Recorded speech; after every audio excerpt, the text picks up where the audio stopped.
mean, I've never even met the man. This whole thing was arranged by father because of politics. And the first time I'll see him is when he lifts the veil, and then I'll be trapped, just like mother. I just want a choice in the matter. But don't you see, Victoria? Once you're queen, you'll have all the choice in the world. Behind every smart man is a much smarter woman. You'll have the king's ear, and with it, the entire country. Oh, I plan to do ever so many things. Oh, like what, Sissy? Oh, do tell me. I think it will calm my nerves. Oh, I couldn't. This is your day. Well, all right. I know I shouldn't say, but I've already found out that father has arranged for me to marry a Russian prince. Oh, mother always did say they were the most noble men she'd ever seen. Yes, and with the strongest military. And the location is ever so lovely to start my campaign. Oh, yes, mother always said... I'm sorry, what? My campaign, dear sister.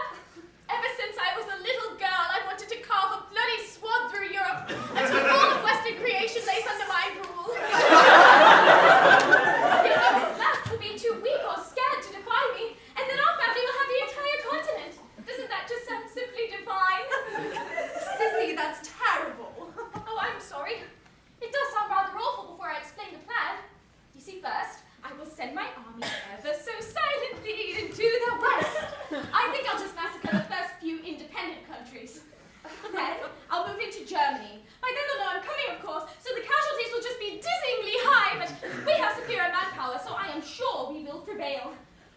From there, I will divide my armies into 3 units, going north, south, and west, taking France, Italy, and any remaining resistance to the north.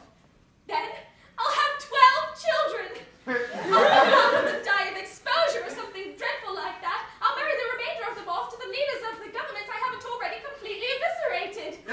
This should impede rebellion and solidify my rule. At any rate, the whole affair should be done in spring in 20 years, just in time for your birthday. Do you want chocolate cake?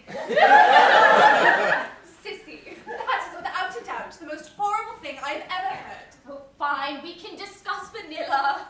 Honestly, I knew you'd want vanilla, but I'm partial to chocolate, and you know how my sweet tooth gets the better of my morals. No, Sissy, I'm not talking about the cake. I'm talking about the war, the massacre you want. How can you joke of such things? Thousands of people would die. Oh, no, dear sister, no. Millions. I want the new world, too, of course, and I do expect some rather robust uprisings. It's all right, you never did have a head for figures. I'll have no part in this. No part in what? I do hope you're not talking about the wedding, because the shrimp souffle puffs have already been fluffed. There's no turning back now, I'm afraid. No, Papa, I'm not talking about that. I'm talking about Sissy's horrible plans. Do you know about this? Yes, I did. I'm terribly sorry, love. But I believe in the end it's truly for the best. After all, everyone at the party would much prefer chocolate cake. Oh, come here, precious. No, I don't care about the cake. I care about the fact that my sister says she wants to leave our country through a tyrannical nightmare. Oh, Victoria, don't talk like that. I would hate to have to destroy your government and have you and our family publicly executed for high treason.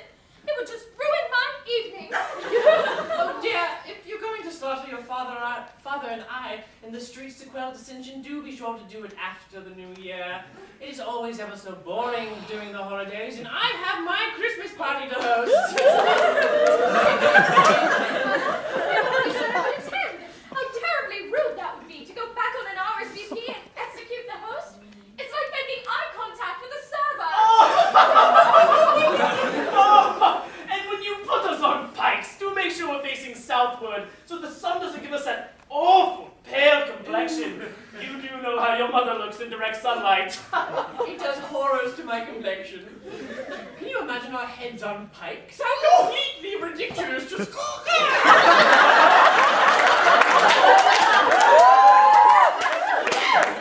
Enough! Mama, Papa, I will be with you in a moment. I need to speak with Sissy alone.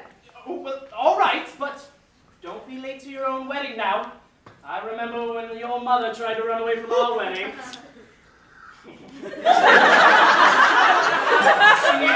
down 3 guards and a horse for fire, and we were finally able to sedate her. I was such a willful girl.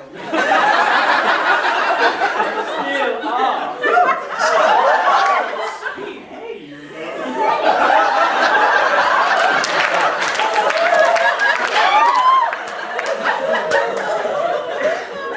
They're so in love, aren't they? That's what I want from my husband.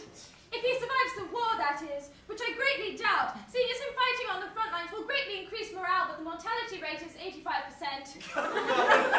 Sissy, this isn't you! What happened to the sweet, innocent girl that I played pirates with in the gardens? Oh, we'll still be playing pirates. Nothing's changed. Just by pirates, I mean we'll be the commanders of a merciless army. War is hell, dear sister. And as leaders, it is our responsibility to care for and protect our people. For that is the duty of our sex. Oh, so only men can wage wars. You're quite the sexist. And you're a psychopath. Speak free. Neither of us is perfect. You know what? I'm going to marry Nathaniel, and together we're going to stop you. And to think, I was going to give you Denmark for your birthday. Now you're getting Greece.